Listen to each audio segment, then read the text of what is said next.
Hola, Hola, hola, hola, hola a todos. Bienvenidos a este canal de Semillas de Bienestar, donde hacemos entrevistas a personas muy valiosas en temas muy importantes para la familia. Hablando en familia, hoy tenemos a una psicopedagoga, amiga mía, queridísima, una mujer con mucho carisma y talento que tiene muchas cosas importantes para decirnos. Ella se llama Tamara Gómez Fariña, es psicopedagoga argentina. Y bueno, Tamara, te agradezco que estés aquí, mujer. Preséntate ante la comunidad de Semillas de Bienestar. bueno, antes que nada, muchas gracias por la invitación, es un honor, es la primera vez. Eh, Me llamo Tamara, soy psicopedagoga, tengo 29 años, eh, estoy en la provincia de Buenos Aires, de Argentina, y fui convocada por María Isabel para conversar y hablar un poquito sobre este tema tan importante en la infancia, que es el juego. Sí, es realmente muy importante en la infancia y en la vida, ¿sí? Es muy triste que a los adultos se nos olvidó jugar, que ya no lo consideramos como una prioridad ni invertimos tiempo en ello. Cuéntanos, Tamara, ¿qué es el juego y por qué es importante para todas las edades? Antes de empezar con el tema del juego, quisiera aclarar un poco de qué se trata mi profesión, porque la palabra psicopedagoga tal vez queda un poco extraña todavía aún en este año 2022. La psicopedagogía es una interdisciplina entre la pedagogía y la psicología que se encarga, que su campo de trabajo es la investigación, el estudio, el tratamiento, el abordaje integral del aprendizaje. Como el aprendizaje es algo que se da desde el momento en el que nacemos hasta que morimos, nuestro trabajo va desde el recién nacido hasta la persona adulta mayor. Entonces tenemos muchísimo para trabajar y justamente este tema que me convoca el día de hoy, el juego, es algo que sumamente valioso, que abarca todas las instancias de la vida.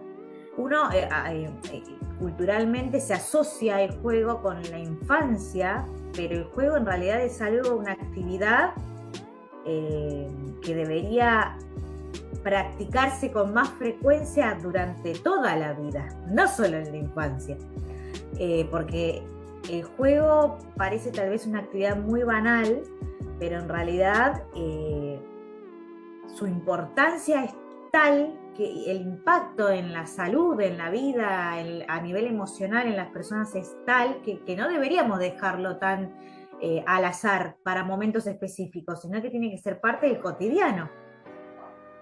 Eh, ¿Me repetís la pregunta, María Isabel, o lo que me habías dicho? Sí, quería que nos contaras por qué es importante el juego, qué nos sirve para aprender. En la infancia principalmente lo que sucede con los niños es que a través del juego ellos experimentan, a través del juego simbolizan, reproducen cuestiones emocionales, tanto cosas buenas como cosas malas que les han pasado. Muchas veces cuando más chiquitito es un niño, tal vez haya menos lenguaje, entonces a través del juego eh, pueden tramitar, llamémosle con una palabra más común, o gestionar las emociones que pueden dejar ciertas experiencias. Y a su vez tiene un montón de otros beneficios como la diversión, pasar el tiempo, investigar, probar, volver a practicar movimientos, palabras, imaginar, infinita cantidad de cosas. Eh, y a su vez el juego es el medio por el cual se aprende. Los niños aprenden a través del juego. Eh, y es algo que se ha perdido lamentablemente, o que se cree que el niño que está jugando no está haciendo nada, o la persona que está jugando no está haciendo nada, y en realidad está haciendo muchísimo, porque es parte de la creatividad, es llamativo, el cerebro se conecta con ese elemento, con ese juego, con esa persona, eh, y el aprendizaje puede tener un mayor impacto en ese cerebro, que es algo totalmente opuesto a lo que ocurre, por ejemplo, si simplemente le damos una hoja y un lápiz a un niño, ¿se entiende? Eh, si hacemos una comparación, puede llegar a ser aburrido el lápiz y la hoja, en cambio el juego con elementos básicos, hablo de una caja, una piedra, una soguita, cosas muy, muy, muy sencillas, permiten al niño imaginar, explorar, practicar, como dije antes, movimientos, palabras, infinita cantidad de procesos cognitivos se hacen a través del juego. Y en el adulto sucede lo mismo, con la diferencia que el adulto ya está inmerso en un mundo de responsabilidades, de actividades, de rutina, de horarios, entonces el juego pasa a otro plano, pero no debería ser así, porque el juego nos interpela de la misma manera que a los niños. Nada más que hay que encontrar tal vez las preferencias. Doy un ejemplo concreto. A mí me gustan los juegos donde me tengo que desplazar, donde tengo que correr, donde tengo que perseguir a la otra persona. Me parece mucho más entretenido que tal vez un juego de mesa. Y hay gente que se entretiene muchísimo con juegos de mesa, con cartas, con dados, con hojas y lápices, depende. Después están las preferencias, claramente. Pero el juego tiene muchísimos beneficios a nivel salud también, en toda la parte emocional. Mientras uno está jugando y está entretenido, se liberan un montón de hormonas, o sea, el cerebro, suceden un montón de procesos que uno tal vez no sabe, pero que son totalmente beneficiosos para el cuerpo. Así que imaginemos lo que sucede con los niños. Ellos aprenden a través del juego, no hay otra manera. El niño que está jugando está aprendiendo, es un equivalente. Sí, tienes razón. Me encanta lo que dices, estoy completamente de acuerdo. Complementaría con que el juego nos ayuda a integrar lo que es mente, cuerpo, emociones y espíritu, gente, lo que hemos hablado en varias ocasiones. Además que es con diversión, con una actitud positiva, con una actividad creativa. La imaginación no es que se pierde cuando uno tiene X años, no, la imaginación es una capacidad innata que tenemos que estimular, que tenemos que fortalecer como un músculo que se fortalece, y la imaginación nos sirve para todo, en realidad, es muy importante. Totalmente. ¿Sí? También diría que es importante para sanar traumas el juego, porque es una manera de reelaborar las situaciones difíciles y actuarlas con un final diferente, como diría el psicodrama, ¿sí? Es fundamental para simbolizar, ¿sí? Y hablando ya concretamente en la familia, es básico que podamos tener espacios de juego donde, adaptándonos a la edad del niño, a los gustos, como decía Tamara, tengamos espacios de encuentro en donde solamente sea para disfrutar, para conectarnos, porque conectarnos con los seres queridos es algo que debemos fortalecer todos los días, porque si solo hablamos de la ropa sucia o de la hora en que pasa el transporte, pues la relación se puede volver rígida. En cambio, el juego rompe la cotidianidad, rompe la rutina, nos da elementos para conectar la mirada, conectar el corazón, disfrutar y bueno, lo que hablamos de sanar. Cuéntanos un poco, Tamara, cómo el juego sirve para sanar, para simbolizar, para trabajar los traumas. ¿Qué relación hay entre la salud mental y el juego? ¿Te referís específicamente a adultos o estamos hablando de niños en general? Bueno, pues de los dos. Si tú notas alguna diferencia en edad, pues explícanosla. En el caso de la infancia, el juego es una necesidad básica, tanto como ir a dormir, como comer, como ir al baño a tener las necesidades de todo ser humano, ¿no? Jugar también es una necesidad básica, a mi criterio. No sé si todo el mundo lo piensa de esta manera. Yo pienso así. Entonces, el juego permite tramitar esto lo dije antes, permite tramitar, pero también permite expresar, poder decir, manifestar cuestiones emocionales de experiencias buenas o malas que el niño haya vivido a lo largo del día, de la semana, de su vida. No es lo mismo un niño de 2 años que tal vez tiene poquitas palabras y que le sucedió algo difícil. Pueden ser infinita cantidad de cosas, algo bueno, muy más o menos, o algo muy malo, y el juego le va a permitir expresar. A medida que va creciendo, esa capacidad de expresión va a ir evolucionando también. Y a medida que que el niño, que el infante va creciendo, el juego también va a permitir expresar. Lo que sucede es que el adulto ya está más condicionado por todo lo cultural, entonces tal vez el juego no sea la mejor opción para, o esto es algo que se cree, que no es la mejor opción para expresar situaciones traumáticas, pero en este caso está la palabra y a través de la palabra también se puede jugar.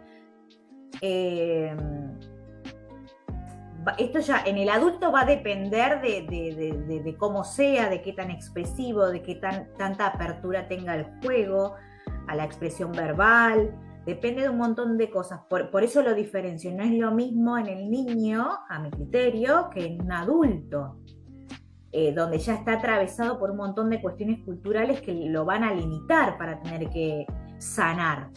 Pero sí me parece un medio totalmente útil, válido y favorable para poder sanar cuestiones de vividas en la infancia, por ejemplo, el vínculo con la madre, con el padre, experiencias en la escuela, en la vida misma. No sé si esto aclara un poco lo que me preguntaste, pero sí creo que es un medio súper útil y válido para poder sanar un montón de cuestiones del corazón, digamos, emocionales. Cierto. Entonces el juego nos sirve también para aprender, ¿no? Claro. Yo soy scout y los scouts usamos el juego como aprender jugando, aprender ahí, porque en general hay juegos con reglas y sin reglas, hay juegos con intervención del adulto o juego libre, ¿sí? Lo importante es darse ese tiempo y estar ahí presente aquí y ahora, porque no puedo estar jugando con mi hijo a los muñecos y pensando en la lista de la compra porque la calidad del juego es diferente. Yo mismo no lo disfruto, el niño se da cuenta. Y es algo que al adulto le cuesta muchísimo.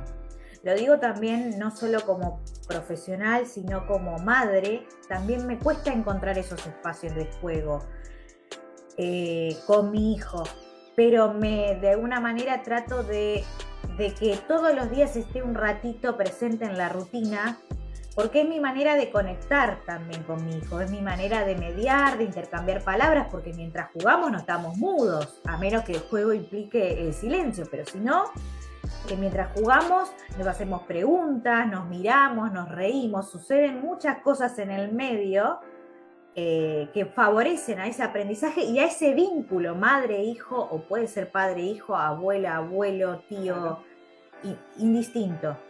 Pero el juego no solo es una actividad necesaria, como dijimos antes, básica del niño, también es un medio de comunicación, si lo queremos pensar desde ese lugar, que permite tramitar, gestionar un montón de emociones, buenas y malas, no, emociones buenas y malas no, emociones en general. Sí.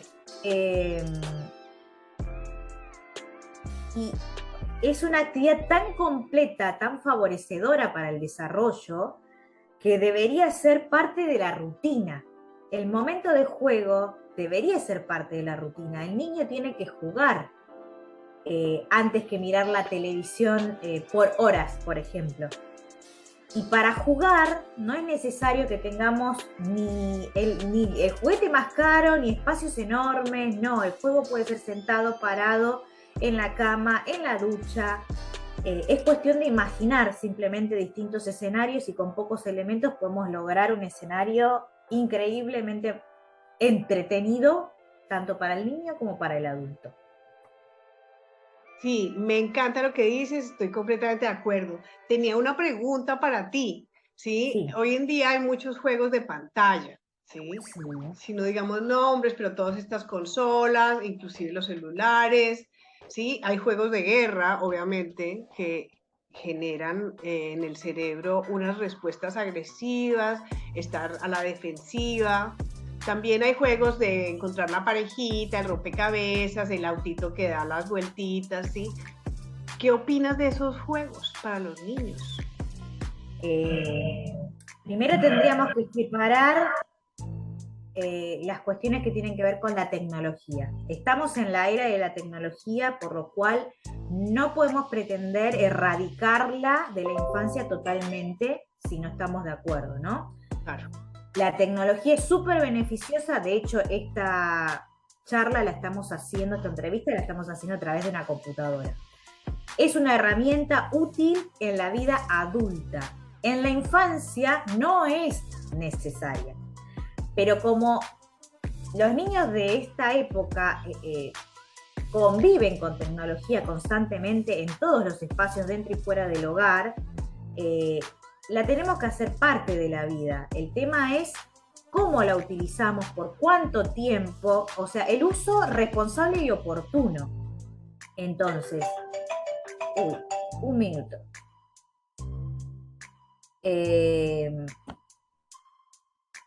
Me quedé en el uso responsable de la tecnología. El abuso en la infancia tiene severas consecuencias que uno a veces parece que no, pero en realidad tiene muchísimas consecuencias en el aprendizaje, en el desarrollo, en el lenguaje, en un montón de cosas. Y los responsables somos pura y exclusivamente los adultos, no hay otra opción. Entonces, los juegos que fueron creados para reemplazar al elemento, al objeto concreto, no siempre son los mejores. Entonces mi criterio en relación a esto es bastante negativo. Soy de controlar como mamá mucho el uso de la tecnología, de limitarlo lo más que puedo y usarlo en momentos necesarios, cuando necesito que mi hijo se quede un ratito tranquilo, quieto, porque tengo que trabajar, porque tengo una reunión, pero el juego exclusivamente no pasa por la tecnología. Entonces, cuanto más, mi criterio, ¿no? Cuanto más se demore la introducción del uso tecnológico en la infancia, mejor, porque juegos, como dije antes, se pueden inventar y no se necesita hacer una inversión grande de dinero para jugar. De ninguna manera. El juego puede ser a través de la palabra, incluso si nos ponemos a analizar, cuando uno le regala un elemento, un juguete a un niño, posiblemente se entretenga más con la caja que con el juguete. Entonces ya ahí tenemos la respuesta a qué es lo que implica el juego. ¿Se entiende? Sí, Cuanto sí. menos colores o menos estímulo tenga el elemento, mayor capacidad de imaginación va a tener el niño, porque lo estamos obligando a que piense que una caja es una nave espacial, por ejemplo. O en el momento del baño, la bañera es un barco. O mientras estamos por irnos a dormir, podemos inventar que estamos en un bosque oscuro y analizar los sonidos que escuchamos, los que llegan a la habitación. La imaginación es todo. Entonces, si tengo que hacer un balance entre los juegos que llegan a través de una tablet o de un teléfono y las cajas de cartón, obviamente voy a elegir las cajas de cartón porque son más versátiles. En cambio, todo lo otro ya nos condiciona. La tecnología es multisensorial. Las tablets, los celulares, las computadoras, tienen todo en uno. Tienen sonido, movimiento, colores, infinita cantidad de cosas que no permiten la interacción. Es el niño con ese elemento y nada más. Sí. Quitándole la creatividad, la resolución de conflictos, la expresión de sus emociones, porque básicamente es pasivo frente al aparato que lo está haciendo todo y que además, como tiene tantos estímulos, sonidos y todo, le está jugando en contra al manejo de su atención plena, porque no lo está entrenando a quedarse quieto escuchando a una persona que está como la maestra en el pizarrón explicando un tema, ella sola, sin muñequitos, ni stickers, ni emoticones que le interrumpan. Claro. E incluso estamos pensando solamente en cuestiones cognitivas, o sea, cuestiones que suceden a nivel cerebral. Pero si lo pensamos desde un niño de 2 años, el niño de 2 años es movimiento exclusivo.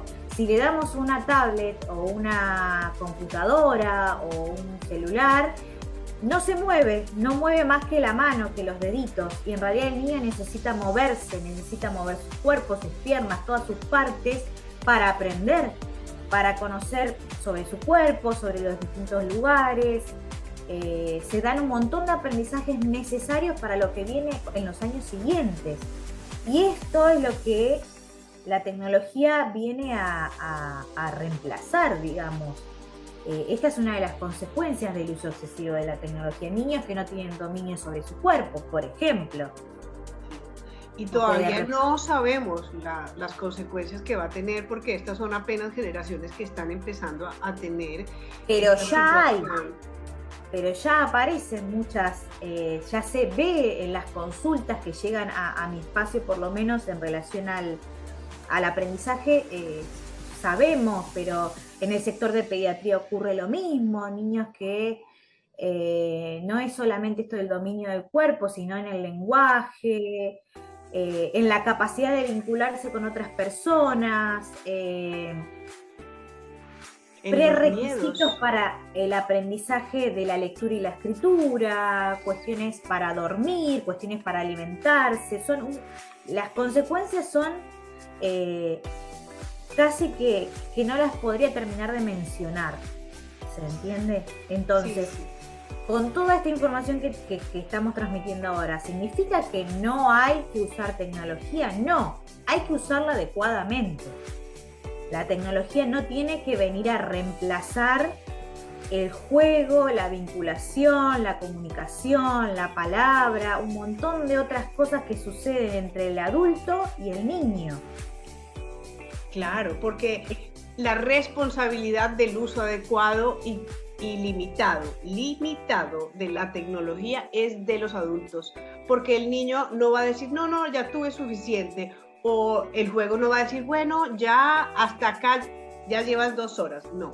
Claro. Los juegos inclusive son cada vez subiendo el nivel, la dificultad, los premios, para que él se meta y siga ahí, pero horas, y realmente es nocivo. Entonces, volvamos a lo tradicional. Volvamos a los juegos de la imaginación, de la creatividad, los juegos de infancia, los juegos de antaño, ¿sí? Donde involucramos lo mental, los juegos de rol, donde yo era una rata feroz y entonces me perseguía una ballena imaginaria. Todas esas cosas son re divertidas. Pero, Tamara, quiero hacerte una pregunta. Sí. ¿Qué hacemos los adultos que se nos olvidó jugar? ¿Cómo logramos volver? ¿Qué necesitamos hacer para aprender otra vez a jugar? ¡Socorro, ayúdanos! Es una pregunta difícil de responder porque no hay una técnica específica. El mundo adulto es muy complejo y es muy distinto al mundo de la infancia.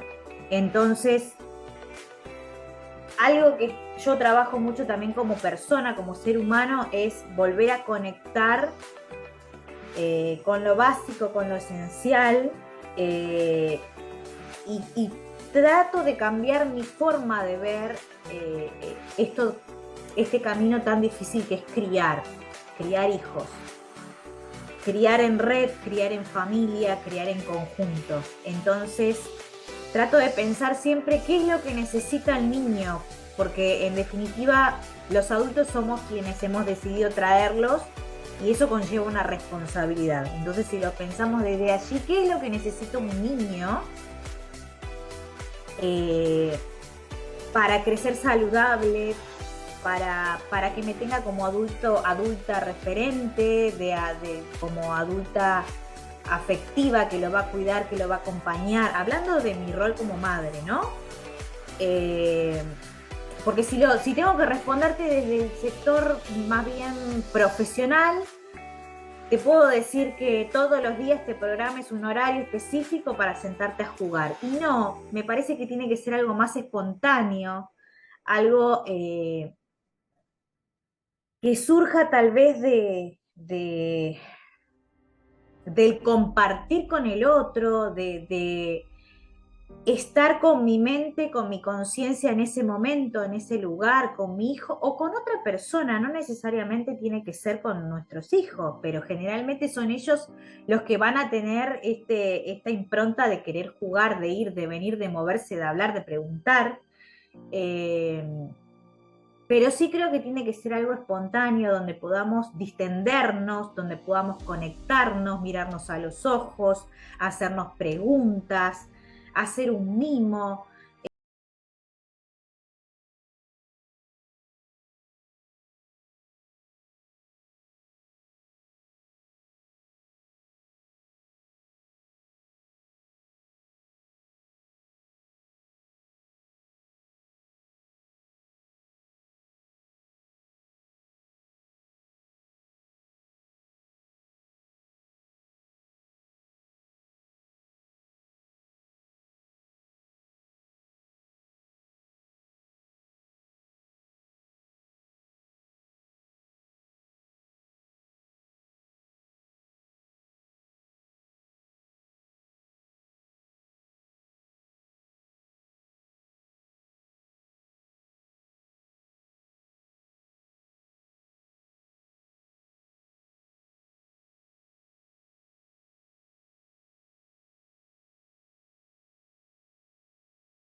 De cada familia, porque también es esto, ¿no? Todas las familias tienen la misma disponibilidad horaria y jugar no requiere de 1 hora y media todos los días. Puede ser más espontáneo, puede ser algo del fin de semana, que tengamos mayor disponibilidad y en la semana como tenemos menos, bueno, busquemos todos los días un momento, la hora del baño, la hora de la cena, el desayuno, la hora de hacer la tarea. 10, 15, 20 minutos no nos va a dejar el día sin energía, o sea, no es que la vamos a tener que inventar, sino que ese tiempo está. Entonces es cuestión de también tener la apertura para introducir esta actividad a lo cotidiano, digamos. Beneficios tiene muchísimos, de eso no tengo dudas. Cada uno también encontrará dentro de sí cómo se siente jugando. Y jugar es mucho más que usar un elemento, se pueden jugar con tantas cosas no tangibles como la palabra, que nada, yo sugiero siempre esto del juego y también me lo digo a mí misma, ¿no? Como mamá, esto de buscar momentos en el día para intercambiar con mi hijo, así que eso es lo que puedo decir como ser humano. Claro, y hacerlo descontracturadamente, sí, sin tanta rigidez, pero hay que darse espacios para jugar, porque eso nos recarga energía, nos conecta, nos estimula el cerebro. Cuando estamos muy tensionados, descontractura. ¿Sí? Cuando los adultos vamos subiendo el estrés, el nivel de tensión, y si involucramos a los niños, eso va a terminar en juegos de manos, juegos de marranos, dicen acá. Entonces, no hay que jugar brusco, no hay que dejar que la cosa llegue hasta lo inmundo. O sea, como adultos tenemos la responsabilidad de tener un ambiente y de cuidar el ambiente y la armonía familiar, de cuidar las relaciones y de darle espacio para el juego. Mi hijo una vez le dijeron, bueno, venga, deje eso y venga acá. Y dijo, no, estoy ocupado. Dice, no, no está ocupado. Dice, sí, estoy jugando. Y me pareció tan sabio, de verdad que es tan importante el juego para él como para mí. son muy sabios los chicos. Son muy sabios. Y Incluso cuando hay un hijo único y de pronto no tiene vecinos o lo que nos tocó sufrir en la pandemia, todos encerrados, a ver, también hay que hacer estos ejercicios, hay que hacer esta movilidad, porque nos hace bien a lo emocional, a lo físico, a lo psíquico, a lo espiritual, ¿sí? Somos seres de creación, de luz, que necesitamos esforzarnos un poquito y recordarnos quiénes somos. Y el juego realmente nos conecta con esta esencia. Totalmente. Incluso estoy pensando que estuvimos siempre charlando de actividades dentro de casa, no necesariamente tienen que ser adentro de casa, a veces el juego puede ser ir a la plaza un ratito, si no hay tiempo para eso, mientras vamos a hacer las compras para el día, ir a dar una vuelta a manzana y mientras salimos ir hablando, correr, bueno, a los chicos les gusta mucho correr, pero no hace falta correr, ir caminando, hay un montón de propuestas que se pueden pensar, como esto que decías vos, para distender cuando la situación ya no da para más, y eso es algo que nos pasa a todos los padres y madres, incluso a todos los cuidadores. Pero bueno, las actividades pueden ser dentro y fuera de casa, puede ser a la mañana, a la tarde, a la noche, con elementos, sin elementos. Las variables son infinitas, infinitas. Sí. Y no se necesita invertir recursos ni comprar juegos carísimos, porque en realidad lo que se requiere es un ejercicio de creatividad, de imaginación y de utilizar lo que tenemos. Me acuerdo frente a una vidriera de una juguetería, sí, yo agarré el hábito de decirle, bueno, si tuviéramos toda la plata del mundo, ¿cuál de estos juguetes escogerías y por qué? Entonces ya, bueno, entonces sin culpa puedo decir, yo quisiera este porque me gusta esto, y yo le digo, yo también quisiera este porque esto y esto. Y cuando salimos de la vidriera, salimos felices. Sí, es como darle una vuelta de rosca, como otra mirada también a lo cotidiano, porque ¿por qué nos hacemos la víctima? ¿Por qué sufrimos tanto de la carencia? Porque es una postura interior. Móvete de ahí, no metas a tus hijos ahí. Los miedos, los traumas de cada uno se los pasamos a los hijos. Entonces, en vez de dedicarnos a pasarle el no, la carencia, la duda, pasémosle las cosas positivas que tenemos. Yo sé que es menos es más, pero se puede. Menos es más, siempre. Es mejor la calidad del tiempo, creo que lo mencionamos en algún momento, y no tanto las cosas con las que contamos para jugar si volvemos al juego, ¿no? Es más importante esa conexión entre estas personas que van a compartir una actividad, adultos o niños y adultos, esa conexión, esa posibilidad de escuchar, de ver, de responder, que los elementos que vayamos a utilizar. Ningún juguete o equipo tecnológico, por más caro que sea, reemplaza a todo esto que mencionamos anteriormente, de mirar, de escuchar, de hablar, de estar, la presencia. No hay comparación. Claro, porque además de la mano del juego también está el entendernos, el conocernos, el ver más allá de nuestras posibilidades y lo que tú decías del mimo, el cariño que siente el niño cuando uno está con él jugando, eso es fuertísimo. Él ahí se siente valorado, importante, y eso sirve para la autoestima, la motivación, la seguridad en sí mismo. Cuando él vaya a la plaza y se encuentre con un niño que no conoce y le diga, ¿quieres jugar? Eso será reforzado en la casa. Y me encanta ver cómo los niños se hacen amigos en un minuto. Con un juego que hacen ya son amigos. ¿Sí? A veces los adultos ahí tenemos un problemita, ¿no? Porque para encontrar amigos le ponemos casi que una lista, pues, de todas las posibilidades, lo que él necesita para ser amigo mío. Para los niños no, cualquiera que quiera jugar y divertirse un ratico ya es su amigo. Sí, es real esto, sí.